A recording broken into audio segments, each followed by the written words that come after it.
What is going on, YouTube and Spotify? This is the Just BSN podcast, and I understand there is a new face here, and that is because we have a wonderful guest, my boy Sean Fitzgerald, former Morning Journal friend of mine, former Kent State alum. So we go sort of way Kent State back. Alum, definitely Kent State alum. You can't be former. No, exactly. Point is, we go way back. I don't really think I bumped into you at Kent State, but I imagine I walked past you on those walls at some point. That's the weird thing is you never know until you know. Yeah. Like there's always those times where I bumped into somebody or someone else did and they bumped into me and they brought it up and it's like, oh yeah, now I remember. Yeah. So I had a lot of classes with Nick Padone. So yeah. I knew him, and honestly, I was really cool with him. He was the reason I got in. Nick's a good guy. I know him as well. Yeah. So he's awesome. But yeah, we have a nice guest here. This dude is so well informed. So Sean, go ahead and just sort of introduce yourself. So award-winning journalist before I was ever hired for my first-time job. Best sports reporting from the Ohio SPJ 2021 contest for best sports reporting and radio. You don't want to hear all about that. Twitter/X. Sorry, Elon at Fitz on Sports BSR. Also want to say, Andrew, good to meet you, man. I don't think we've crossed paths. You look familiar, but I just want to make sure I get that out of the way. But I'm currently an announcer operator along with a part-time associate producer rather. Sorry, I can ramble like that. At WKSUI DS Stream Public Media, your source for NPR news and information. And I think that's about it for just keeping it short. Yes, sir. Yes, sir. So, Andrew, go ahead and first say what you got to say. It's great to meet you, Sean. I'm sure we probably crossed paths one time or another at some point. I feel like we have because I recognize the face. It's one of those things. Yeah, that's what I mean. I recognize your face too. I'm I feel like I just see maybe if somewhere. I take off the glasses out. Yeah, I mean that's what I'm saying. I feel like it's a very familiar face. I mean, I'm always everywhere. I'm at every Guardians game with the ballpark pass. I'm at a lot of Cavs games. So yeah, because I had credentials in the past at Cavs games pre-COVID when Beeline was still coaching the team. I had credentials for the 2020 and 21 seasons for the Guardians. I had actually interviewed Joe Schobert, a few other folks. Etc. So I've been around the block, college, pro, high school, etc. So I kind of went in a reverse trend. I college and pro, and then I went to high school, and that's just how does that happen? Dude, it is really weird how sort of your timeline has gone. When you were at KSU, you really were able to just sort of find yourself in some really good spots, and you just really took advantage of it, man. So good, so good on you to be able to jump on that when you had the chance, because not everybody is able to do that. Myself, I don't think I positioned myself well enough, and so it's just good to see somebody do that early on, and I think that's the way to go when you get into journalism. You either fucking have it or you don't. Who I have to thank for that, and I'm giving them a shout out. ESPN 850 WKNR's Emmett Golden. I did a career shadow back in 2016, and the one piece of advice he gave me, and this is something I've given to even some folks who've been sent my way by others I know, is he told me about just building relationships. How it's not a one-way street; it goes both ways. Just to keep things short, and that just the whole bit of advice that he gave to me in that in that bite, that just stuck in my head. And it doesn't even just apply to just journalism. It applies to all of life. But, today, it's not all of life. Today is sports. We're going to get into some stuff. Oh, yeah. Drew, didn't you have a little bit of a sort of relationship with him as well? With Emmett? Yeah. Oh, yeah. So when I was at Ohio Media School, they did this little segment on the show where they would have a student call in and kind of give a sports take on the topic that they had. So for me, it was the 2018 NBA draft. And I remember for some reason at that time, I was very high on Mo Bamba because that was a time where we were talking about should Tristan Thompson leave? And I was okay, well, maybe if we do that, we should draft a center. And obviously Mo Bamba was rated one of the better centers. I did like Colin Sexton because I liked just the bulldog kind of side of things, but yeah, he worked out. He was my secondary option too. It was either him or Colin Sexton. Those were my two options. So one of them panned out, the other one didn't.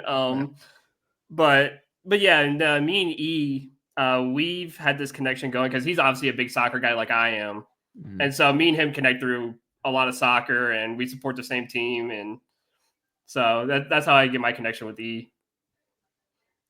Yeah, I mean I know he's been tweeting a lot more about soccer of like the last couple months. And I know I've seen some people just throw some shade at him. It's like, nah, like soccer's hard. Like my brother played it for a while. He played 1 year collegiately and whatnot, but it's like, it's hard. It's a hard sport. It's hard. I played in college. But it's fun to watch and especially grow and learn. It is very fun to watch. But especially Northeast Ohio high school coaches for soccer. Yes. They are very willing to talk to you about the game. And, shout out to guys like Bobby Doherty, Pete Klepek, Patrick Hopkins, among all the others I could name. There's probably like 40, 50 plus. And I can't remember everyone off the top of my head right now. But yeah, man, me and E connected through soccer. I actually have the USA Panama game on my TV over on the off screen. Oh, yeah. So obviously I'm always watching soccer, but no, I feel like he's been talking more about soccer just because the World Cup is next year. That's right, because we had the whole off kind of year with Qatar hosting it the other year, right? Yeah, so now it's in the USA next year, and it's got me all excited around USA, Mexico, and Canada. Yeah, they got 2 cities in Canada, or just Toronto in Canada. I think maybe Edmonton too. And then they have 2 cities in Mexico, and then obviously the rest are like United States, whether it's Miami, LA, Philly, everywhere except for Northeast Ohio, Southern Ohio. Any far away possible you can go. I'm still upset that they put it at frickin' MetLife for the final. I know. That was the worst possible decision. Even though they'll have to put in natural grass, it's like, come on. Yeah. Well, in '94, when it was last held here in the U.S., they had it at the where USC play football. They had it at the Rose Bowl. Okay. Yeah, they had it at the Rose Bowl. So that would have made more sense. But then again, a lot of stuff has happened. So yeah, that's very true. Yeah, I am not as big in that world, but yeah, me neither. It's nice. I mean, it is nice to hear it from from Drew. And Drew he is going to try to get me down to a crew game at some point. So hopefully that'll happen, because I've heard crew games are fucking awesome. They are so lit. We've got a native from around here, Olmsted Falls' own Sean Zawadski. Yeah, and don't forget Lakewood, Darlington Agby from Lakewood. Yeah, and I didn't get to know the guy, but I heard the name. So like that's he played at Akron too. Yeah. Oh man. So very local. Yes. When it comes to this shit, that's where Drew knows the most. Sure. We're gonna have some fun. Oh, absolutely. Yes. And before we sort of get into the main stuff, I do want to point to, dude, Ohio has some incredible high school sports just all throughout teams. Bingo. And wrestling, especially both boys and girls, like such a like underrated, not talked about enough. Like Ohio has some fantastic schools, and dude, you were able to cover some awesome teams at the Morning Journal. 100%. Rocky River, Bay, soccer. Yes. Rajon Alashash, one-time state champ for the girls. She had a bad knee injury heading into state this year. She was a senior defending champ. She would have won if she was healthy, but she was able to still secure a podium spot. Columbia Station, first back-to-back champs. They didn't win. Their champ last year actually had an elbow injury, so freshman this year, and first of 3 freshmen they ever got down to state, got a state title at that same weight class. And then you've seen like Keystone's Tristan Green. You've seen guys like even going back to Bay Village, Evan Botone, he's an outfielder for Akron. I'm not kidding you guys. I think he's someone I'm already falling in love with for the 2026 draft. That's when he's first eligible. He's 5-tool player. I could just wax poetic, but he is legitimately that. The most important thing that I think just stands out with Evan to me after getting to see him for the first time, his junior year, is just his play discipline. He's fast. He's strong. He's got an arm. He's got power. He's got a great hit tool, but he's like Quan in a way. Like I feel like if he were to see a ball out of the strike zone and they implement the ABS, tap on the head, he'd be going down to first base. Like that is the most impressive thing to me. Is like he is so selective, but it's also so impressive too. Yeah, and I feel like you don't see a lot of that anymore. It's a lot of swing first type of people now, and especially in the majors. I feel like, and I told Zach this. I think that's one of the reasons why we got rid of Josh Naylor is because Josh Naylor is one of those. I'll swing at every single pitch. Same with Jimenez. I'll swing I at can everything. give you a little more insight on that. Yeah. So part of it was the weight gain. Part of it was that. We mentioned that too. Yeah. That has been something that, but also from my perspective, this is not sourced. Yeah. Just from playing ball, here and, varsity ball in Northeast Ohio, being able to know the game as well as I do, basically that leg injury, like it's been a miracle that Naylor's held up. I think in the best case scenario, Naylor will reach 10 years of service time, but I'm not sure beyond that if he would be able to keep playing just because of the stress on that. Now, if he were to, get on a better conditioning program, that's one thing. Maybe that lengthens his career a little bit. But also, you saw last year, the swing and miss was really hurting you in the postseason. Yeah. Colin Manzardo is your future. Carlos Santana is your veteran mentor to keep things stable. And, I'm not expecting a ton from him offensively outside, the walks, a little bit of pop here and there, and just, quality at bats. But it definitely helps balance out your lineup, having the switch hitter back as well, too. Yeah. And, but like Naylor is someone who I knew, I said, trade Naylor for pitching. They got Naylor for pitching. Yeah. There's only like one or two oddball ideas I threw out there. I'm like, maybe do this if you want to be bold. But, that obviously didn't happen. But like, resend Hedges, extend Bieber, blah, blah, blah. And I love the John Means signing. I love that. Yeah. That one, too. Even though that's more 2026 oriented, I love that move. Yeah, I do too. I think the Guardians made all of really the right choices. I mean, even with Jimenez, that was the right choice. That was the absolute right choice. I love Ortiz, but one of the two lefties that we got from the Pirates, who was it? The Wake Forest alum. Shoot, I can't remember his name. I know who you're talking about too. I can't think of his name either. Yeah, but I talked about him on one of my prior podcasts, Fitz on Sports podcasts on Spotify and Voltage Live. All that like he is someone that I knew about heading into the 2024 draft a year before. And I'm like, I knew his name. I'm like, I want him. And the fact that he dropped to the third round and we get him, Pirates draft him in the third round. We get him in that trade. I'm like, he's a lefty. I'm like, we could really have something here. Yeah. Oh God. Is it Josh Hartle or is it? Yes. I think it's him. Yeah. He's the one. I love that. And the thing is that you cleared. Like, I loved Andreas, especially his defense. Yeah. He's like, I always loved my grit hustle guys, but like you could see after 22, he just didn't have the same, like, just from my mentality. This is how I'm viewing it. He was trying to go for too much power. All he had to do was just hit the ball. Just hit the ball and let it fall where it may. And he kind of got a little too into his head, probably too mechanical. And the Guardians obviously saw that more as a 2022 fluke, and that 2023 and 21 were the trends, along with 24. And again, he did all right this past year, but the fact that you were able to find a taker at all and use Horowitz as part of that package to land Ortiz, Hartle, and Mitchell, and I think there was one other prospect that the Guardians acquired, that whole quasi 3-team deal. I mean, that was highway robbery. I think that's going to cost Shapiro, Mark Shapiro, former Cleveland boss, and Ross Atkins their jobs by end of the year. Oh yeah, 100%. I mean, he's a great glove, but the offense is not there. It's like he's like Elvis Andrus, except lighter light. Yeah, yeah. Well, and I mean, you got to think too, just like in general, this Guardians team has always had a fantastic farm. Like, we have always developed players seriously well. And I know they're high on Brito. I know they're going to give Arias they're very high chance. on John Kensey Noel. They really like him. Oh, yes, I'm not kidding. Too. They really like him. I think Chase DeLauder's injury potentially opened the door to Noel being your everyday right fielder I think for so the next too. half decade.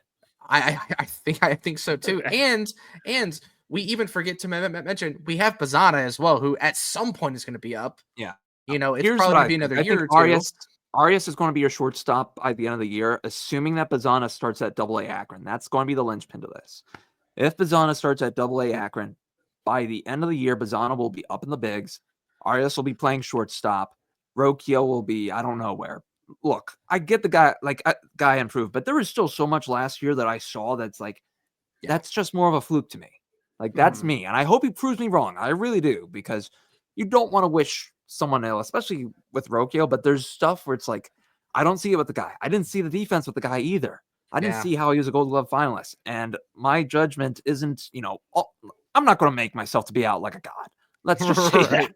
But my judgment is pretty dang good when it comes to evaluation at this point, especially having an up close look at the next upcoming generation over the past couple of years that have been going, and being able to see a legit draft prospect from BG and Nate Archer this past spring back in April when they played down at Kent. Like he, just being able to watch these guys and know the game through my eyes and from the other people I've learned from, there's Bazana is the guy who I locked in immediately on. And that's the guy that there was not really much talk about Condone or anyone else once they landed that draft pick. I can tell you guys that for sure. I'm not kidding. That is from source. Yeah. Sourced off. That is from a good source who I know personally. I've known for a while. And it's like, he's got connections through the industry. So it's like, I trust him on that. Yeah. I do too. I was so happy that we had him on our list. So we'll go ahead and sort of deviate a little bit. So sort of the game plan was to get into a little bit of Cavs, a little bit of March Madness, and then end with our infamous Browns talk that we've sort of hyped up. So just wanted to lay it down for you. So you were expecting a little bit of something, but we just kind of got into guards talk, which is honestly awesome because I almost was going to end that. So I'm actually glad we got a little bit of guards talk in because I know how much ball when it comes to to guards talk. You obviously spend a lot of time with them, so I didn't want to short you on that. Plus, I'm very excited about about this year. I think before we move on to Cavs, I have one more point that I want to make. Seeing a lot of me and Drew really have been seeing a lot of hate in media about the guards sort of being at sort of 2 or 3 in the AL Central. And I don't get it either. To Detroit, I understand. Yes. Detroit has Scooble. They've got Riley Green. I love the dude to death. But the Twins haven't proven shit he's a for monster. Me, man. He's going to be terrorizing all the pitchers in the rest of the division for probably the next 3-4 years. I don't know if they're going to be able to extend him. I don't think Kansas City's going to. I think they're going to be all right. I think they're going to regress just slightly enough. They'll probably be above 500, but I don't know if they're going to make the postseason 2 years in a row. But they'll still be competitive, and they'll be the ones that'll probably be the thorn in Cleveland's side the most. Yeah, because honestly, I don't see it. Royce Lewis, he's obviously out for opening day. You can't count on Byron Buxton. Joe Ryan, who's a pitcher, is probably one of your better players, and I don't mean that as an insult, but in terms of availability, you're getting a guy who's only able to take the ball every 5th day. And Brooks Lee, I think I heard maybe banged up today. So it's and he was someone who I was high on coming into this year. So it's Byron Buxton, if I didn't already mention him already, Glass Cannon, aka DeLauder and later career Sizemore, but it's the Twins are not built to win this division right now. The only way that they can, and they've already proven they can't so far, is the ability to stay healthy. And and with Royce Lewis out for any amount of time, that hurts their lineup, and that's going to cost them wins that could get them towards October. And it's not going to. I can tell you this: at best, the Twins will be a wild card at best. Yeah, no, I've seen everywhere the Guardians are 2nd, 3rd, 4th, whatever. And I actually the main reason is the rotation, and people are thinking the lineup's going to absolutely suck. The lineup will take a little bit of time to congeal and gel. I think they'll kind of be somewhat clutch. Again, don't expect the same hot start to last year you saw, but expect a more steady and measured, grind through the campaign. But once the pitching comes together, that's when it's going to really start getting fun. There's probably going to be some bumps and bruises with Ortiz just based off of what we've seen in spring training. Bybee, Gavin Williams, I'm really confident in them. Ben Lively, what a godsend he's been to stabilize some of that rotation. I mentioned Logan Allen. Logan Allen's been pitching really well this spring. I hope he does pitch well. He's been someone that I've been high on in the past, but it's I'm it's been hot and cold again with him for me. I hope he finally does well, but I'm not going to count everything. But Joey Cantillo, I love Cantillo. I do really want to see him do well this year if possible. Yeah. Well, not to mention if you maybe get Bieber back. I'm not going to say that as a guarantee, mainly because Tommy John surgery is a very fickle thing. Yeah. Yeah. Do you see Cantillo or Allen taking in a starting rotation to start the year? Because I I could know. see one of those two definitely opening up. Okay. It looks like Tristan McKenzie's probably pitched his way out of a spot. I That's think what so. that's what was my thing too. Is like, did Tristan I could McKenzie pitch see a guy himself like a out? Doug Nikhazy or someone else who I'm not even thinking of right now, but I probably should be maybe taking a spot at some point if someone gets, hits the IL for any reason. But definitely, I think you could see Cantillo and a few of the others really, step up. Like there's going to, and maybe I think at this point, I think Daniel Espino has gotten through camp mostly healthy. I don't remember, but if you could leverage him into a bullpen weapon, I think that would be pretty good. Oh, absolutely. Yeah. So I mean, the Guardians are still going to be fun, and I think they if they don't win the AL Central, they will certainly be at least in the mix for. I think they'll be at worst again. 4 or 5. That would be the worst case scenario in my mind. Yeah. For sure. So yes, good to get some Guardians talk in, but I do want to move into a little bit of Cavs talk. We won't spend too much time since we're knee deep in. Well, actually, honestly, we're really chest deep into this season, and we're going through a little bit of a 3-game skid. There's obviously some media folk in here that I'm not going to mention any names. I'm going to say good because sometimes you need to have a few losses. Absolutely.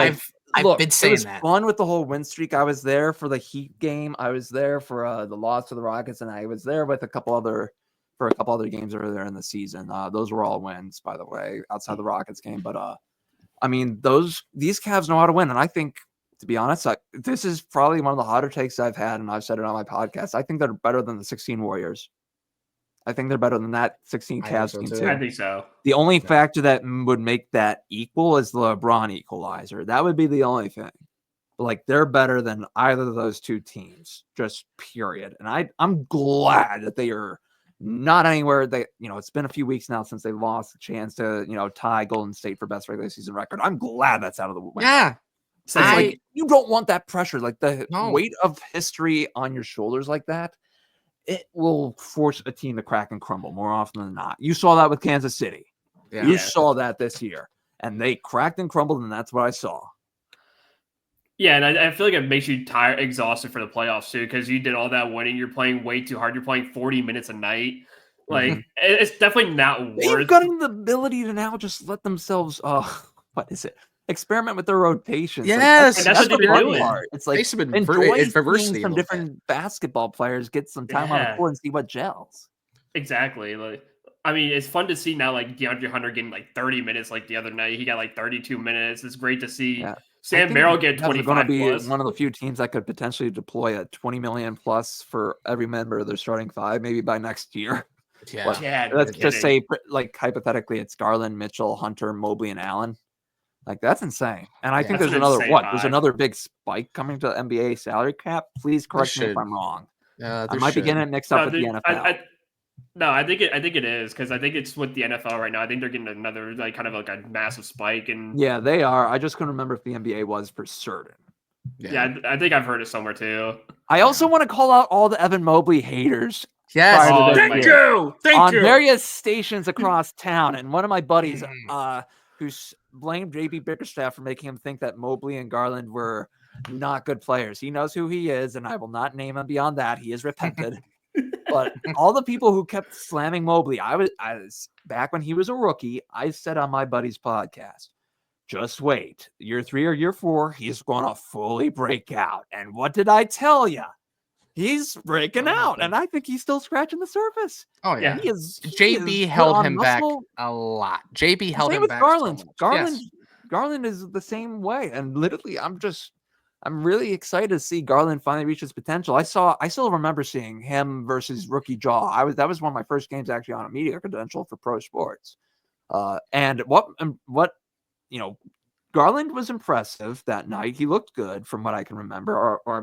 But what impressed me the most and what made me realize Ja Morant was going to be a superstar was when he missed the dunk on Kevin Love that went viral. Yeah. Dude, he floated. When people say Jordan floated through the air, that's literally what my eyes were registering with Morant. Like it was crazy. I cannot even think to relive that moment again. Yeah. So I mean, I will still go down as saying JB was the main problem that this Cleveland team needed to get out. It was It's not the players. Not a fair comparison. It was like you go from Mark Jackson to Steve Kerr. That's basically kind of what you did with JB to Kenny Atkinson. But you got to give JB credit for this, and you see that with Detroit and his other past teams. He is a program developer, not college level, but at the pro level. He knows how to take grown men and get them to start, developing and winning. So we'll see what happens at Detroit. I don't know if he'll be their coach of the future.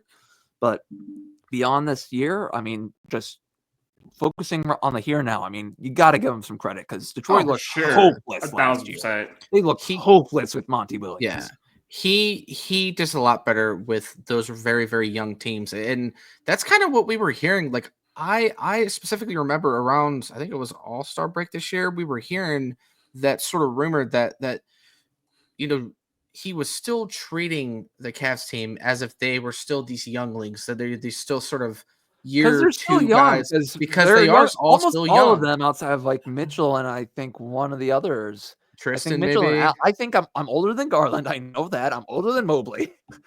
And I think I'm older than DeAndre Hunter. So it's like, I don't remember if I'm older. I think Jarrett Allen's like a month older than me. And then I know Donovan Mitchell's definitely older than me. Yeah. So it's like, I think more than half of the Cavs team right now, not counting anyone in Canton, or the Cleveland Charge, rather. I think I'm older than half the Cavs. I mean, besides TT, I would say, that's about it. Allen and a couple of the others. Yeah. Ty Jerome, I think, might be older than me, too. I don't know. I think he might be around. He's been around for a good bit. Ty Jerome He was on that Virginia national title team, and I think he's 27. Yeah, he's older. Yep, he's definitely older. Okay. Well, he ain't fucking older than me. I'm almost 30, so I would say I just turned 29 too. The only one older than me, the baby in the press box, almost in a way, if you think about it. The only one older than me, Zach, is Tristan Thompson. Yeah. Thank God, though. I mean that's a good problem to have for this Cavs team because you have a future with them. But and Javonte Green too. Javonte Green's 31. What about Javonte almost? Yeah, I forgot about him too. But you're really starting to see some of the more reactionary type media guys, like the sort of your personalities that that you see on X. They're more national style.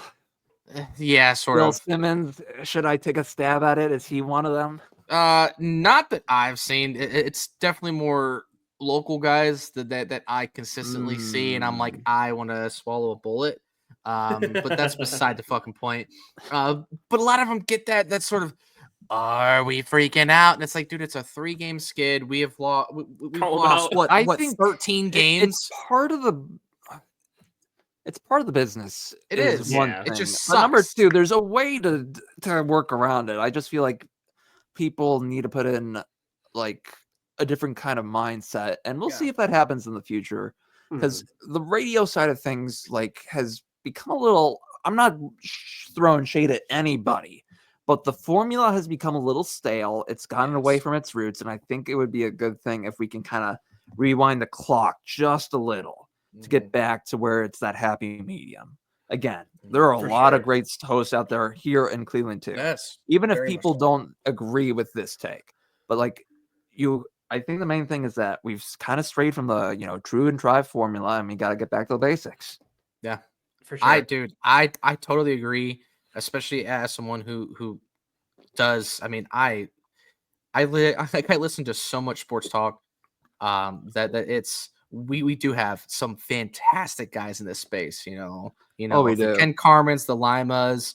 You got the Nick Wilsons, Nick Wilson. You've got Emmett, of course. I know people don't like Aaron Goldhammer because of the whole Denver thing, but here's the thing. I'll tell you a little story because this is true. This is true. Okay, so this was when I was on my career shadow. I was in the second of my 3 days, and I was in on the Golden Boys, and Tony Cartagena was there. And during that show that day, it was Open Hammer's voicemail. And he was, that obviously 2016, he was defending the Cavs. And after the show, just to keep this story a little shorter, he was concerned that he felt and this was more genuine because he actually really likes Cleveland. He does. And he was he didn't feel like he was able to represent the city well enough. He felt bad about it. And we're like, dude, no. It's people give Hammer crap, but seeing that side of him and being able to convey that, like, I hope people know that, yes, there are takes that any host has out there. There's probably one that I've disagreed with just about everybody out there. Yeah. Because that's the nature of sports. But at the end of the day, as much as you may not like Goldhammer, for some of you out there, I would say give him a little bit of grace. Maybe sometimes he decides to feed into it a little bit just to be a little trolly. That's my guess. I don't say that as fact. But really, Aaron is a really good dude. And I think people need to give him some credit. Yeah. And that's a true story, by the way. Like, literally, people were calling in with some of the most, the voicemails. Dude, I can't imagine, because I interned at WNIR in Akron here, and man, I'll tell you what, some of the voicemails that you would get were just these angry, like, 80-year-olds, because it's more political over there. It's not a whole lot of sports besides French, who was obviously the voice of the Zips, but I didn't get a lot to really spend a lot of time with him. It was more like Couch Burner, and then obviously Bob Golick. So it was almost two different sides of just a group that you would hear call in. And yeah, the voicemails are the voicemails are the thing. That was the whole segment, was opening Hammer's voicemail or whatever it was back then. Yeah.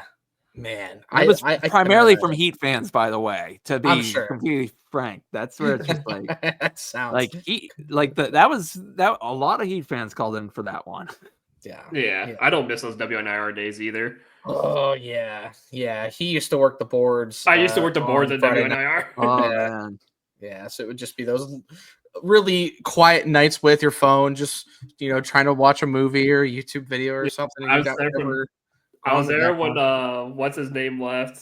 I can't remember, because the multiple hosts at the end of the before I left, there's we went through 2 late night hosts, and I can't remember their names. One of them was a big dude. I forget his name. Oh yeah, we would all know who they would be, but let's not try to spend time. I'm not going to spend time. Yeah, but I would spend.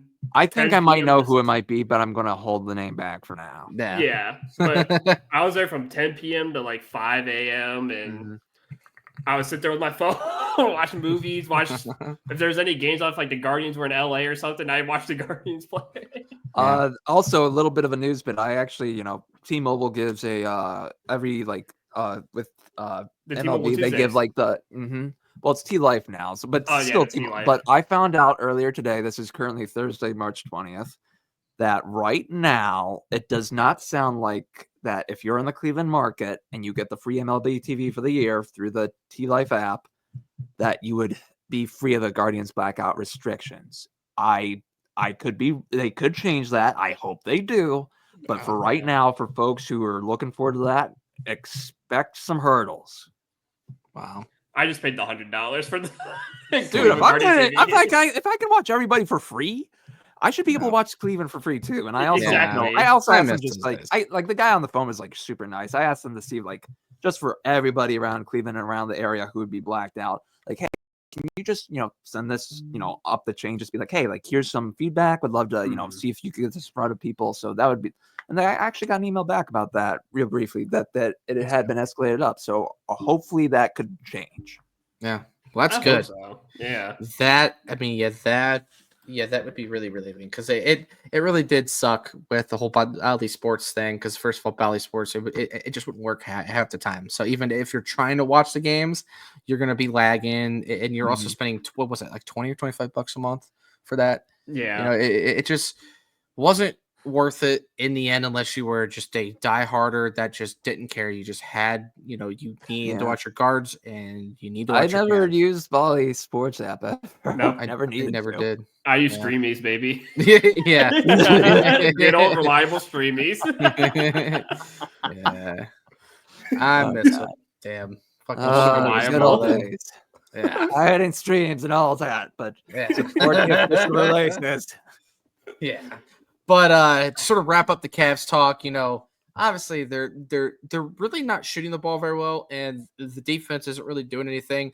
Mm-hmm. As I've said last week with Drew, I just kind of think they're just sort of playing with their food a little bit, and this is sort of the result of what happens. They're kind of being not lazy per se, but but you had a bunch of those get away games from during them. that win streak that they were playing on a lot of short rest, and that takes a toll on a team. I mean, there's that, but like the fact that they were able to win 16 in a row, given all those factors, like that is one, an incredible feat in itself, and two, as long as they get the 1 seed, and they don't suffer any major injury to any key contributor, bench, starter, or otherwise, I could not care less if they decided to, for the rest of the regular season, just kind of like, play around and see what works, kind of see if they can find some new magic, new combinations, all of that. Yeah, absolutely. I'm totally on board on that. And I think that's the goal. I mean, you got to stay healthy.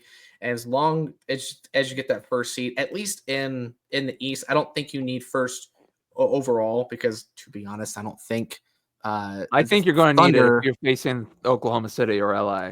Yes, but I don't think OKC gets out of the West in the finals. That West is going to be a gauntlet. It's going to be a gauntlet. I don't want to face, like, for sentimental reasons, is the Lakers. The Lakers. LeBron fulfilled a promise. All was forgiven, even if all was not forgotten. All was forgiven back then. And I don't want to face the guy who won Cleveland its only title in over 52 years. But wouldn't it be? It would be a story if the Cavs could. It would be. It'd probably be the NBA's wet dream. That's for sure. Yeah, I mean, but I don't literally slay the dragon. From an emotional standpoint, I could not handle that. I couldn't handle it either. It'll be hard. So I really hope that avoids Skip Bayless. He'd be shitting on LeBron all day. Right. It wouldn't. At that point, Kobe Altman just signed into a 1-day deal and have him play for the Cavs and switch over from the Cavs to the Lakers. Game 7. Game 7. Like, all right, you're on the Cavs now. Get your ass on the court. Change jerseys. We can't do this. Because here's the funny thing: the Cavs are the reason that you can't like reacquire a player back to when you trade them away, because that's what they did with Zadrunas when they traded him for Antoine Jameson. Yeah. They got him back, and then they made the rule change. So that's why you couldn't get Varejao back when you flipped him out Portland or Orlando, forget which team it was back in 16. But he was going to win a ring either way, being on Cleveland and Golden State. Yeah. Man. Yeah. Well, Varejao was on that Golden State team, wasn't he? Yeah, he was. Yeah, he joined them after the trade deadline, and he can come back to Cleveland because of the whole rule. Yeah. Because of Zadrunas, which I'm glad that they did it after Big Z. Yeah, that's better because Big Z is the guy. Big Z is the guy. He's that guy. Yeah. We love Big Z. I mean, dude, growing up, like Big Z was like, I would say at least top 3 of my just favorite Cavs to watch. Yeah, he was up there for sure. He was a godsend, man. He was an awesome pro. And I'm pretty sure he's still affiliated with the Cavs in some way, but I know he still resides around here. So I mean, I know he's still always in the community. We do have a little free agent alert for the Cleveland Browns. They have signed former Bears offensive lineman Tevin Jenkins, 38 starts over 4 seasons. Yep. So that is awesome. That I believe that hit a few hours ago too. So that is good to know. So that's I have been locked out of my Twitter. And yes, I know you have. The whole story. I told you guys before we got rolling. Yes. Yeah. I hopefully should be back on later tonight if all goes well. Yeah, tomorrow morning at worst. Yeah. But if anyone thought I was ignoring you and you see this, and especially anyone who had my phone contact Wednesday at all, or late Tuesday into Wednesday, if you thought I was ignoring you, please know I was not. Stuff happened again. And if you know what I mean, you know what technology. I mean. Yeah, that's all. That's all you got to say is it's just technology, man. Yeah, it's technology. It just sucks. It sucks. So the bane of our existence and our savior. Oh God, yeah. But so yeah, sort of Ed and Cavs talk for sure. Like again, I'm not worried about them. I know you guys really aren't either, but I do find it sort of hilarious that there is sort of that little uproar. You got to have something because the Cavs have just done so well. Like my thing is that I posed a poll to my listeners the other week. Like, are you like? And I was saying this for me at first. It's like I'm worried about just my expectations being too high, and where it's like every postseason loss, let's say, hypothetically, would be like the end of the world. And I ask my folks, what do you think? And I'd love to be able to hear some thoughts on that, once, this podcast goes live. Yeah. But absolutely. yeah, I mean, like, I hope people, keep a reasonable temper, but I am not going to hold my breath on that. No, I am 100%. It's Cleveland. We know that something's going to go on. Yeah. It's turmoil in Hurrah, Cleveland, no matter what. It's Cleveland fans, man.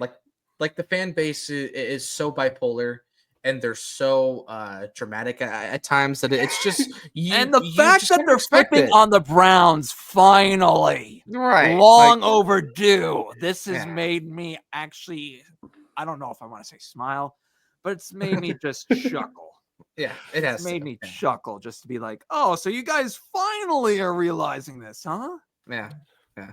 As long as Haslam is a part of the Browns, I do not think the Browns will ever. What if I fully told be you a Jimmy Haslam wasn't the great biggest meddler anymore? And I'll leave it at that. Oh, If I told you he wasn't the believe biggest you. meddler, it was not Jimmy.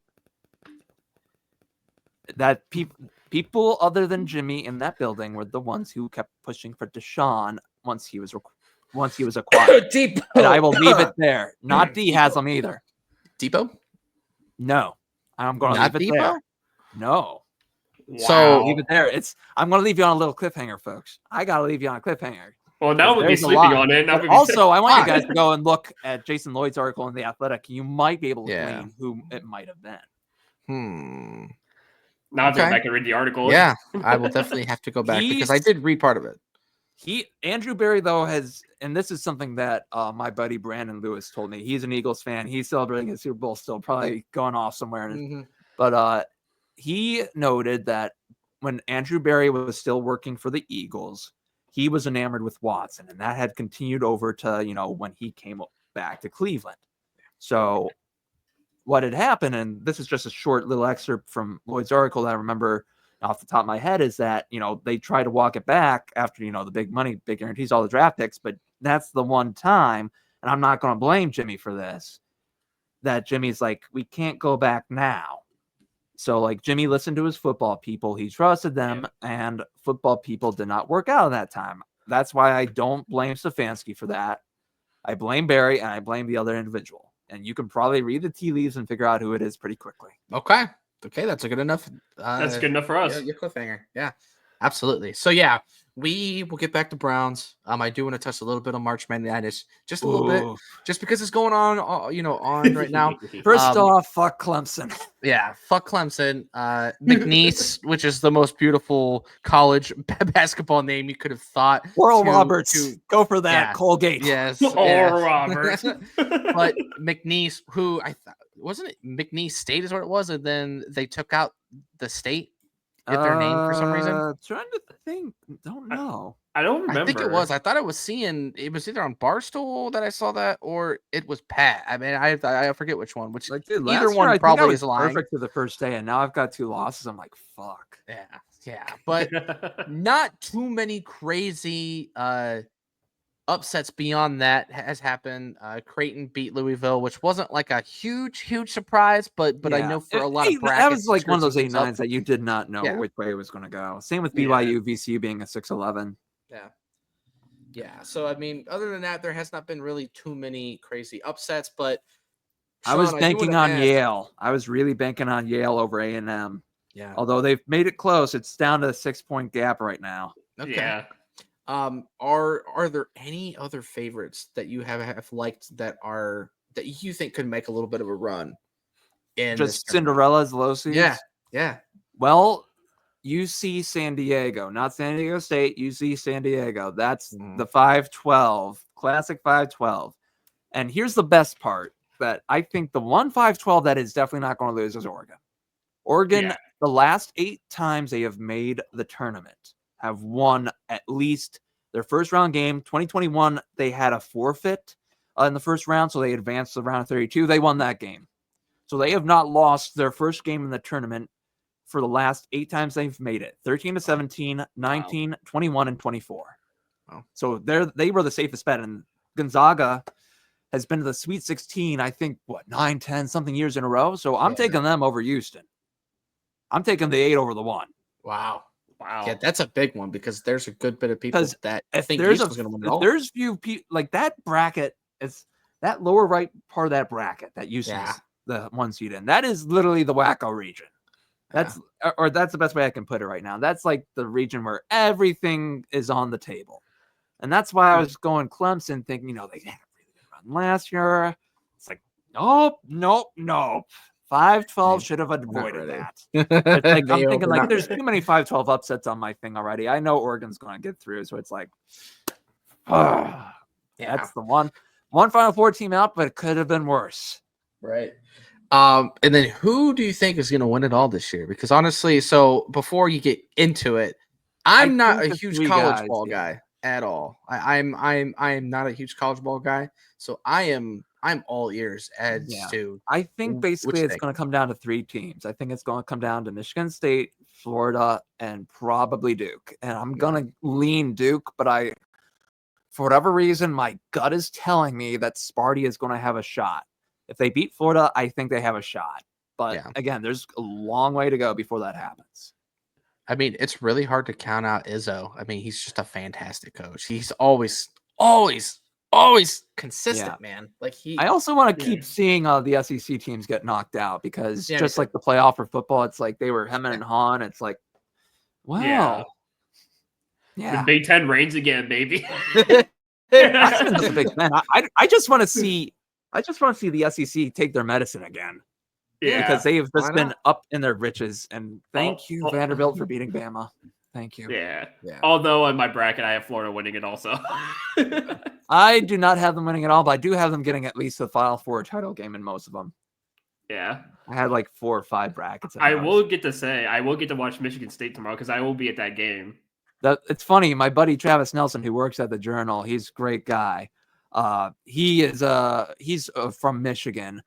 Came down here a couple years ago. He is a Sparty fan, and so he's actually going to be on credentials at Rocket Arena. That'll be awesome. And he's going to be able to see that. So I'm really happy for him, and that's going to be a really cool moment for him. He had a lot going on this winter, man. So like, shout out to Travis. That's awesome. Shout out Travis. Yeah, dude. I mean, when you talk about sports, like this is probably I would say like top 5 best times of the year. We sleep really in May, quote unquote. Alex Wilcox. Have to make that before he comments. Sleep in May, yes, absolutely. So yeah, still don't know a lot more. There's obviously still so much more of this damn tournament to go on. So we will see who else has sort of the upsets, and we'll see which team ends up getting to a sweet. So they 16. I don't think there's going to be a ton of Cinderellas truly this year. I don't either. I think the Cinderellas, quote unquote, will be those blue bloods who are going to be lower seeded. That's probably your best bets at Cinderellas in my mind. I don't think there's like a true Cinderella. Maybe someone like a Loyola comes out of nowhere, but again, Loyola is in this field, but just for example's sake. But I don't think there's one of those this year. Yeah, maybe I doubt it'll be UC San Diego. Maybe they'd be the one, but I doubt it. They probably won't match up well if they were to win their first round game and then were to face off. Right? I hope so because I have them beating Michigan in my bracket, and I want. I do. I have Michigan losing as well. Yeah. I might put a bet on it too. Just put some money on this UC money line. And be like, listen, I'm riding this thing. That'd be like the funny thing is that the Big Ten might struggle this year. I'm counting the teams that are not UCLA and Oregon. Like I'm counting the other teams because it's still too weird for me to think of those guys in USC and Washington. It's like I cannot wrap my mind around it. It does not make sense. It does not compute. No, it doesn't. No, if there's any Big Ten school that's going to make it far, it's definitely Michigan State. And that's about it. Yeah. The only other one that you could maybe make an argument because of, again, wacko region is Illinois. Maybe they can make an Elite 8 run, but I don't know further than that. That'd be dicey. But Illinois has got a shot, potentially. We'll see. If I knock on wood. Listen, give me Akron all day, every day, baby. Yeah. He muted. Or actually, no, he didn't mute. He yanked out his microphone. Oh, did he? Yeah, that's all right. He was trying to knock on wood. Knocked on the microphone? Nope. You're still quiet. I don't know what it is. Yeah. See if it could be the app too. Like you might have to go back in the app and redo it. Probably something stupid. But anyways, I'll go ahead, while he's getting everything loaded up here. I think it has you muted. Oh. Nope. Nope, still nothing. Ruh-roh. But anyways, as he's trying to get that going, I do want to say, yeah, I hope that a sort of Michigan State will win it, but I don't know. We'll see. I'm not a huge college ball guy, so I don't. It's been such a big turnoff for me over the last few years, especially with Ohio State not being a good team. It sucks. Like it's just not fun. Man, it really sucks that you're still muted. I don't know what's going on. Yeah. Might have to try and come back in. Yeah. There you Yeah, go. there we go. So, anyways, as we're waiting for him, though, we will sort of dive into the last bit of portion here. Obviously, some Browns talk. To kind of lead you guys into this talk before we get back, Sean, back in here. Me and Drew obviously have all kind of been in favor of quarterback at 2. Mr. Sean is not. And this is going to be the remaining part of this podcast is going to be sort of us not really debating, but we want to hear a different perspective, because if it's not quarterback at 2, there it is. He's back. Yeah, It's so so I goofy. knocked on the table that I have my mic set up on. I should have brought down the better connector adapter for the USB Yeti mic. I should have brought down that one. That's all right. It's all good. We're back. So as you were getting back, I was just kind of leading us in into the Brown stuff, which is obviously sort of like the whole thing that really derived getting Sean on here, because Drew and I are very much on board with getting a quarterback at 2, especially if it is a Shedeur. Even if Cam Ward, you could sell me, maybe. Yes. Okay. But if it's Shedeur Sanders, no. So here's why. Number one, that Myles Garrett needs an edge buddy, and people have been bitching and moaning about him not having more help. Number one, he's double teamed and triple teamed, and he's held on almost every single play. You get Abdul Carter. Number one, you're rebuilding that defense and getting everything back on track after the whole Watson bad juju. Number one, that's going to be a big help, because I forwarded, I believe it was to you, Zach, that clip from that Notre Dame semifinal. The dude's some bigger freak than Myles. He is going to be an all-pro, Hall of Fame type player, and you do not pass on that. Shedeur Sanders, if he drops to the second round, hypothetically, because there's been talk ever since the combine that he's starting to drop, and I think that one's not smoked. I think there's fire to it. If you select him in the second round, because I view him as a true second round pick, if you select him there, I'm fine with that. But if you select him at number 2 overall, if you trade back and get yourselves out of range for a generational talent like Carter, I will be beyond livid. Because here's the thing, and I told you guys this as we were getting onto the show. I've developed, because of all the Browns losing since 2007 and all that, a 6th or 7th sense called the gut punch, and it has barely ever been wrong. One of the 3 instances in terms of games that it's been wrong, the one that I remember most vividly, there were 2 instances in 23, was when Jake Moody of the 49ers shanked that kick. I was on my way back. I still remember, like, I got off of work as the game was coming towards the 4th quarter, and I remember, like, screaming, "What?" in my car, because I felt it go off. I'm like, what? That's not happened. I don't remember when. Like, but when it comes to draft prospects, it's very rare. But the Shedeur has activated that sense earlier, just about as early, just a little later than Johnny Manziel did back in 2014. Johnny Manziel started going off in February. Shedeur, like, by early March, he started having that sense go off. Mitch Trubisky also had that go off. That was like late March, early April. The draft that we took Myles, which is the correct decision. Mm-hmm. And here's the thing. When we selected Baker Mayfield and Denzel Ward, did not feel it go off. Everyone else was against it. I wasn't. Look at how that's turned out. Huh? So I'm going with my gut here, because, again, with the draft prospects, it's super, super rare that it starts going off. Yeah. And it's typically more so on the quarterback front. But the fact that it's going off with Shedeur Sanders, just like it has with Johnny, and being the earliest since Johnny in terms of the timeline before the draft, and then Trubisky, I don't want Shedeur. I don't. I sense bust. I hope that he proves me wrong, because it's something that I legitimately say, like, If you prove me wrong, great. That means, you know, things worked out. But I don't see it. No, I get it. I get why people want to take the quarterback, but it's like, no, get somebody else. Get somebody else. I'd rather go for somebody else. Go for Shedeur in round 2 if he slides there. Go for Will Howard if you think you have a guy you can bridge quarterback start. Because Howard looked like I'm trying to make sure I'm not wearing the rose-colored glasses. Yeah. Like, Howard looks like a player who could work out in a Stefanski West Coast style system, especially if you get the line back to where it was. Like, I'm not saying that like Howard or even Shedeur would succeed in year 1, because Shedeur, like, his arm also has some questions too, but like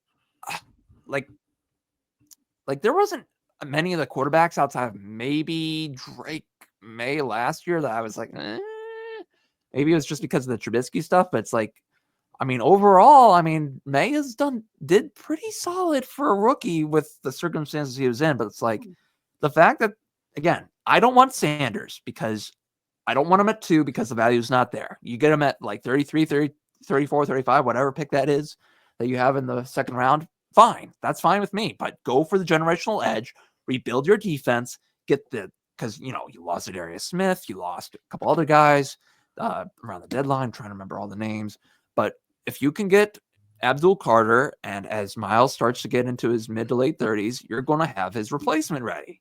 Or not replacement, you're going to have his edge buddy to make life easier. And now not every team can freaking hold him every single play of the game. It's I know it's more smart to take a quarterback because typically outside of, you know, first round quarterbacks, the success rate is pretty low. But I'm telling you guys right now, I'm calling it. If you take Shedeur at number 2 overall, not in round 2, but at number 2 overall, it's not going to work out because you're going to miss out on generational edge. You know what's hilarious too is that 2 months ago, me and Zach were on the same wavelength with you. Yeah. Like, if you were to go back to my tweets 2 months ago, I said, I swear to God, if we draft Shedeur Sanders, I will leave the city. Like, I did not want that dude at all. Because I had that I have nothing feeling. Against him. We have nothing against this guy. Right. It's just, I have this sense, and it's rarely ever been wrong. So the fact that I'm feeling it is like, avoid him at all costs at number 2 overall. If he slides the second round, then take him. That's my condition. If he slides in the late first round and you want to trade up, fine. But as long as it's not at number 2, you got to take Abdul Carter. You got to give Miles help.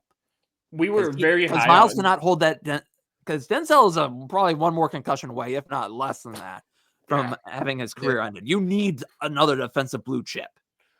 Yeah, we were very high on Travis Hunter and Abdul Carter at number 2 before we started going. I like Hunter a lot. It's just you don't know where he's going to be. I told Zach if he was like you said with the Denzel concussion thing, like you could start him at wide receiver, but if Denzel gets that concussion, you could just slot him in as a corner. But the problem is that's going to be a hard position to learn regardless. Yeah. So it's like the fact that he would have to do that at the pro level where the speed's faster. That's where it's like if you don't have a solid idea, like if you're not just going to stick him at corner right away as a starter and then, you know, have him be a plug-in receiver on like certain packages, let's say like you're wasting a pick because you're going to really, you know, not make him a bust, but slow down his development. And that's something that you don't want to see for a guy that's that talented. Absolutely. Yeah. Absolutely. So that's why like Abdul Carter is the safest and probably the best pick the Browns can make. Yeah. I mean, look, I'm not going to be upset if we take Abdul Carter at 2. Just for the fact of he's an absolute generational talent. He's going to be an all-pro. I'm telling you guys, I have that sense, and it's the same calm feeling with Baker and Denzel and with Miles. I'm telling you, if you trust my gut, especially since I have nailed in 2021, I made 7 predictions correct from my Where Things Stand MLB series. I put it on a hiatus until after 2024's postseason concluded.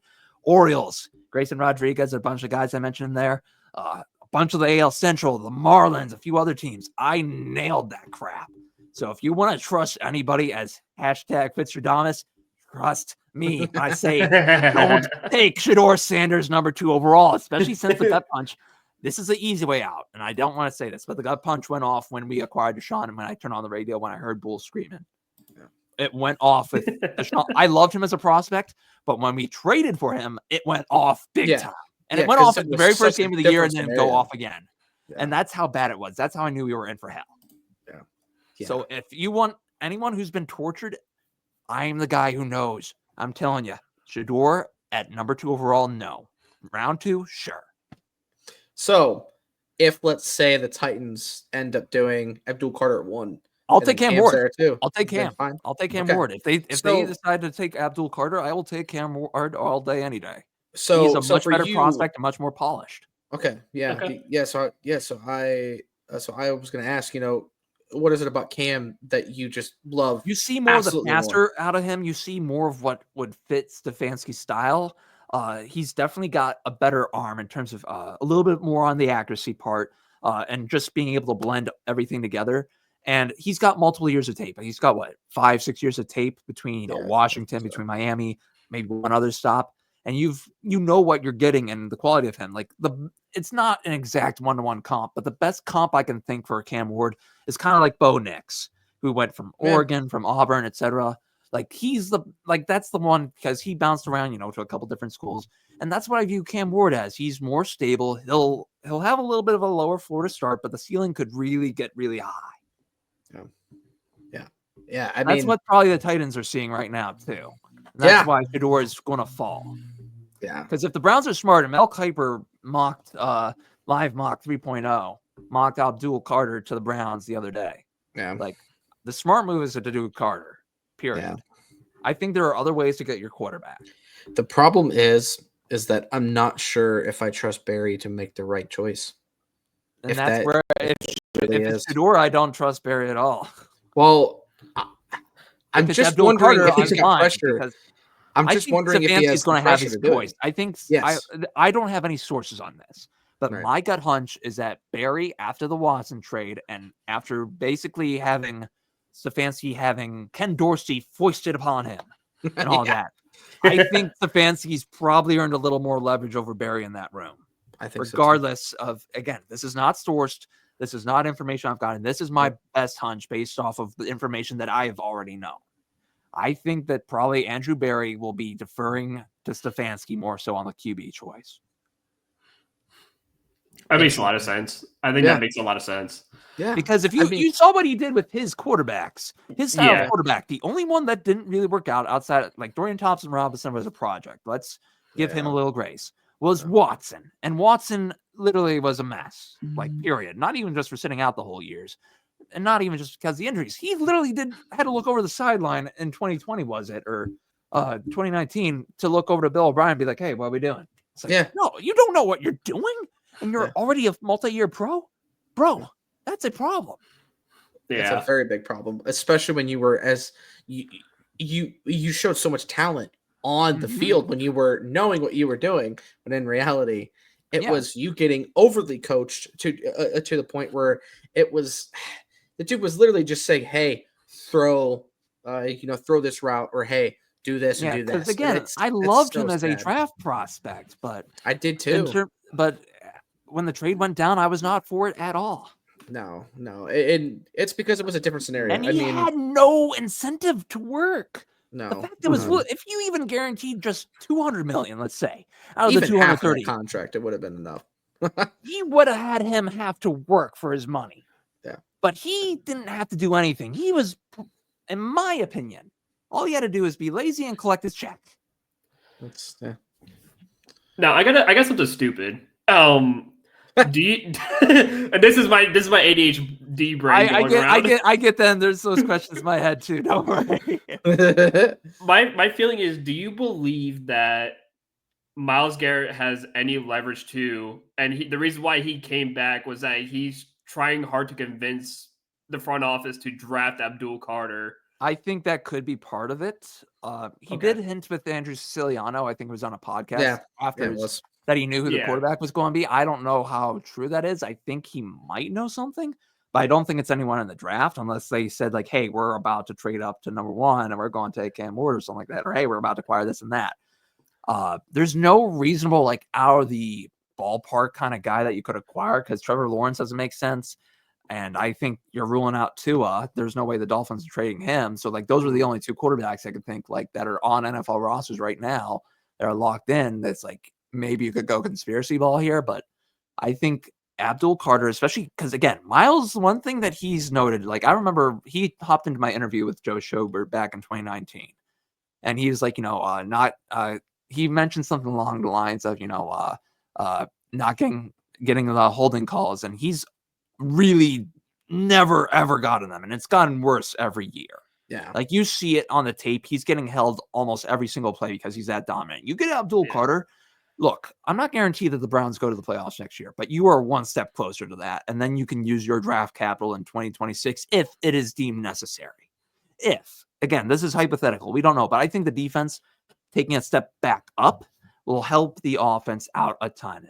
And it'll really, really, really improve the image in that building. It's just really hard for me to think that the Browns could potentially roll with a guy like Kenny Smallhands. They're not going to. There's going to be someone else out there. I think it's going to be Russell Wilson. I think it's going to be Kirk Cousins or someone else that we're not thinking of. Carson Wentz, probably. I don't think Wentz either. I think that's smoke. I've got nothing to show for it as to prove why, but my gut is saying it's smoke. And if I'm wrong, we'll see. I mean, it sounds like Russ is really wanting to go to the Giants, I think is what I've been hearing. Yeah, and Rodgers is out on Giants. Vikings are out on Rodgers, so there's that. It sounds like either Steelers for him or straight up retirement and just go off and Rodgers, honestly, I think Rodgers is going to retire, to be honest. I think so too. I think no reason. He knew that was his one spot, and I don't think he's going to want to play on the MetLife turf at all. No, there's no again. That's smoke. That's absolute smoke. There's no fire there. Maybe with Pittsburgh, I could understand it because it does seem like there is an actual respect, but that's the only spot where it would even make sense. I think it's Pittsburgh or bust for him at this point. But even then, dude, if he goes to there, I don't see that. I think we see the end of the 500 streak. Yes. That's what I'm saying. That would be hilarious. Did you hear? Well, actually, I don't know if you have, but Najee spoke and basically was saying the Steelers didn't have freaking identity on offense. No wonder Matt Canada. Yeah, and it was like dude, everybody saw this, but to have a former player now admit that openly, it's like, yeah, no shit. Like DK. Yeah. DK is going to get into some fights in Pittsburgh. I already know him it. And Pickens. There's no leader of men. There is no Bell. There is no AB. And Tomlin will probably work himself. And honestly, before I say this, I think Tomlin's a great coach. I just think he's been there too long. It's kind of like what have his credibility. You need an Andy Reid reset, basically. Yeah. That's what they need. Like, if you're going to move forward. And this is, again, we're not disrespecting Mike Tomlin. We've seen him kick our asses time and time again. Yeah, for sure. It's like you need to give him an Andy Reid reset kind of thing. Like, you see what Reid did once he got out of Philly. He has gone on to win multiple Super Bowls, and including against Philly. Yeah. So it's like, imagine if Tomlin went to the Giants, just hypothetically, as one of the teams out there. Because I think Brian Daboll should have been fired well before this offseason. He's not even, he's still coaching, right?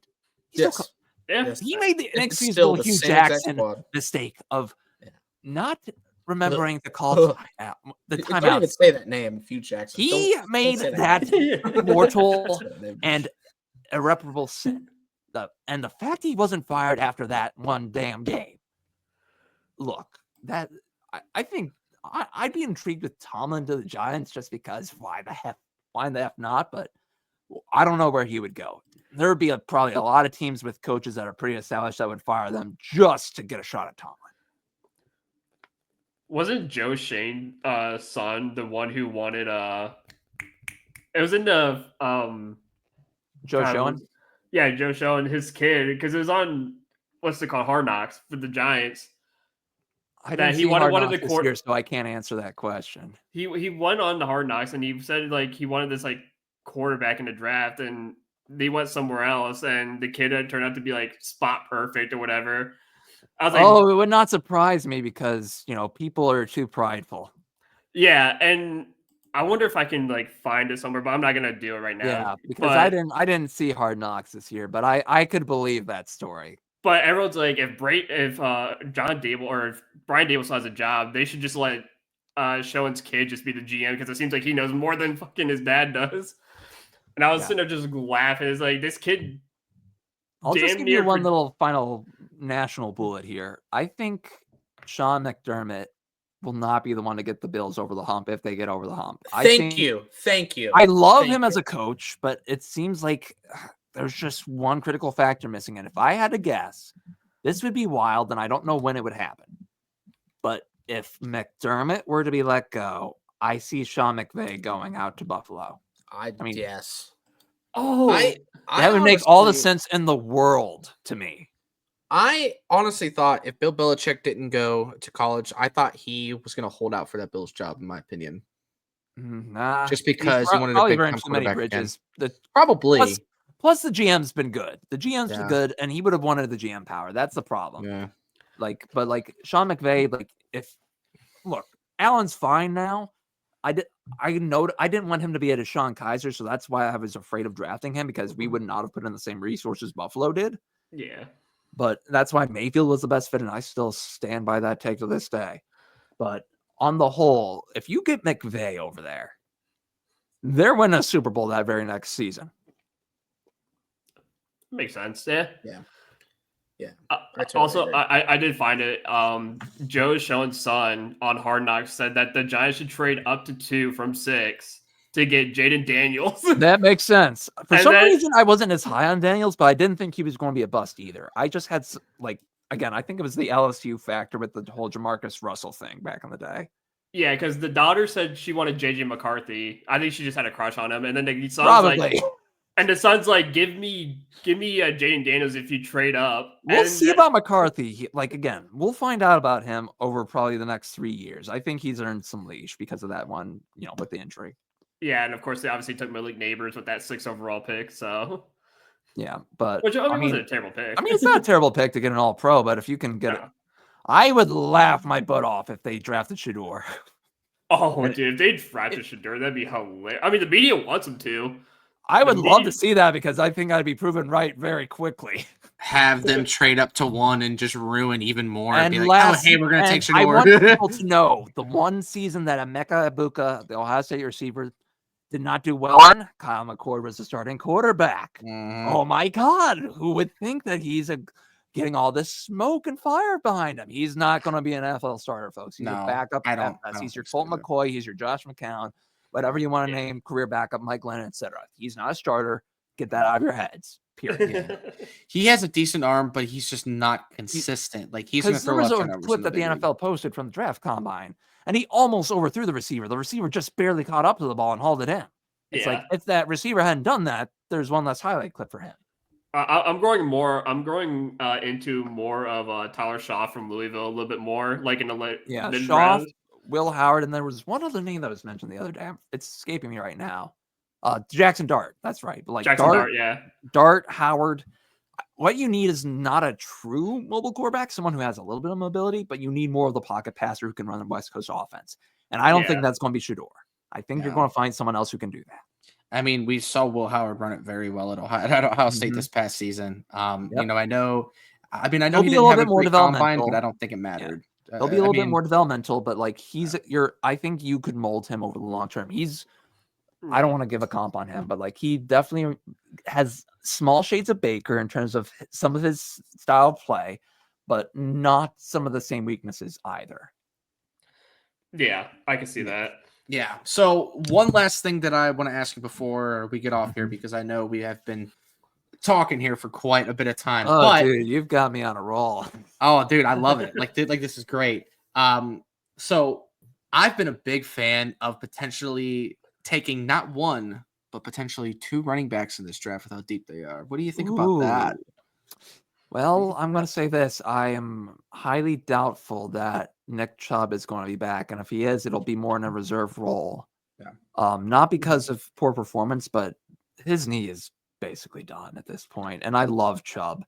He is someone who's probably going to be a Browns Ring of Honor guy. And I would hope to God he might make the Hall of Fame. He was that good to me. I doubt he'll make it based off of, but in all honesty, I want J.K. Dobbins still right now, and then draft running back.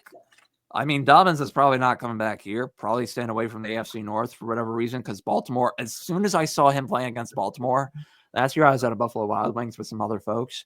and I saw him go down. I'm like, I he was on know. my fantasy team he was on the fantasy team that I won a title with. That luckily I still managed to do it. It's like, fuck.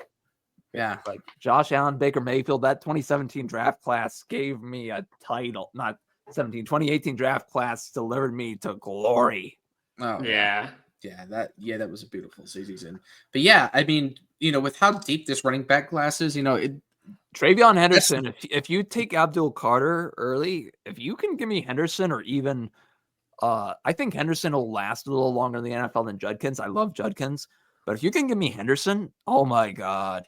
He could be as good as Chubb or if not better. Or the Caleb Johnson kid from Iowa, fucking I think you could AJ Giddens from Kansas State was incredible.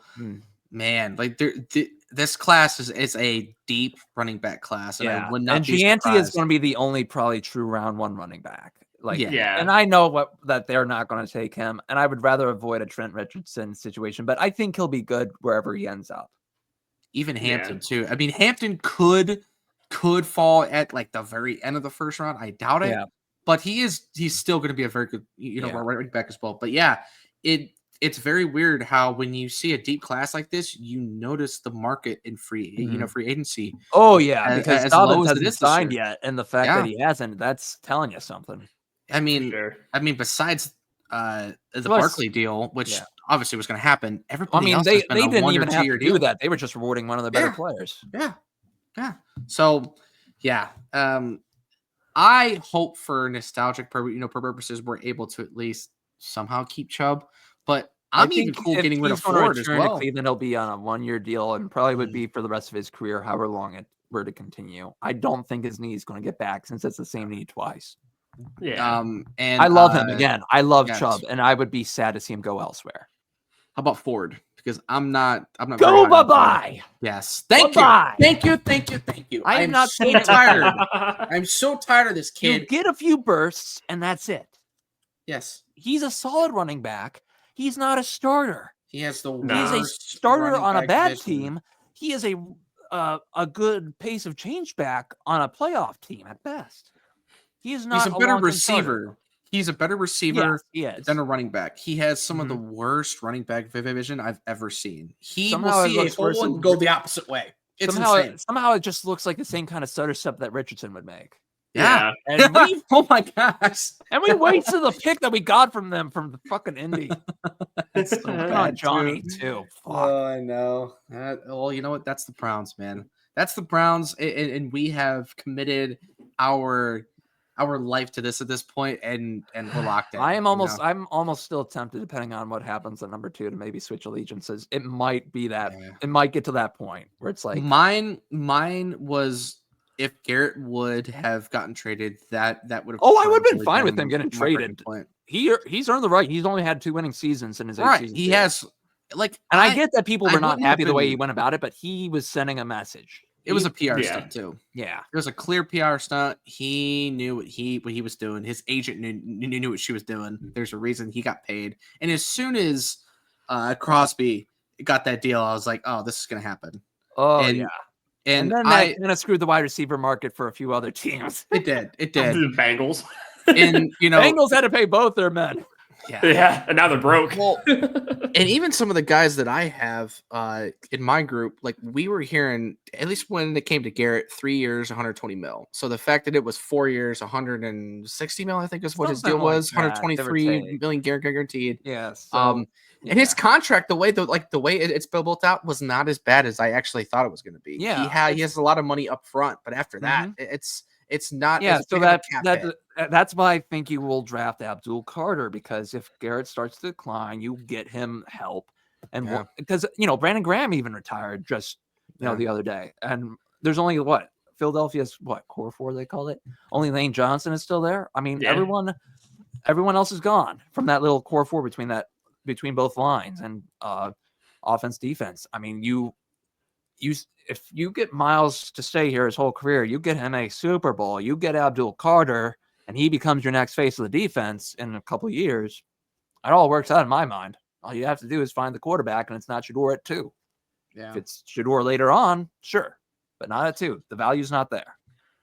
And then last thing, do you have any more favorite guys, just in general, for this draft that you would look for the Browns to hit on at some point? God, I know Egbuka is probably going to be gone. Again, I love Henderson. I really loved him when I first saw him as a freshman in that first game against Minnesota. Yeah, me too. I love Egbuka. I'm trying to think of who else I really, really like. Just among like the wide receiver class, like it's just which is not very deep. Yeah, because it's like after I feel the like third you'll be round, able to find a couple guys, like a few diamonds in the rough, but yeah. I mean, it's just not a deep draft on the whole. Period.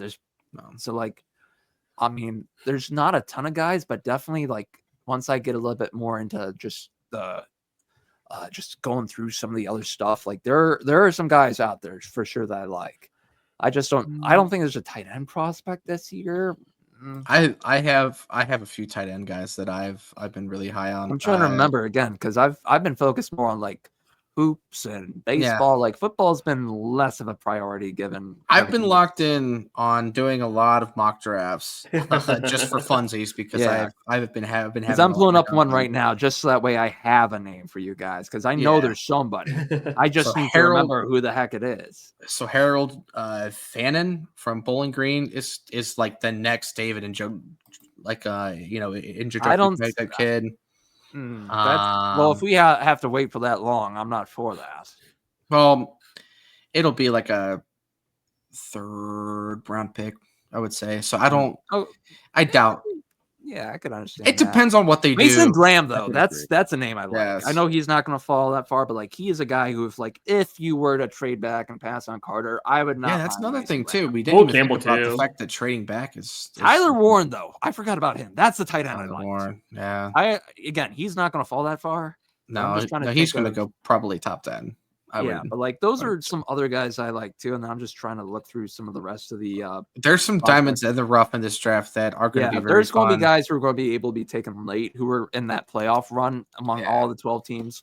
I think you're going to find linebacker, running backs again.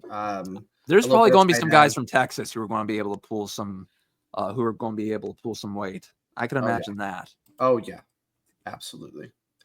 All right, well. You know what? That is pretty much going to do it. I know we've been yapping for a little bit while, but Sean, it was a pleasure having you on, man. I'm so glad we got to get you on. Go ahead and plug whatever you have not plugged already. What you got going on? So Twitter/X once I get my access back. Sorry, Elon, and please give it back, Elon.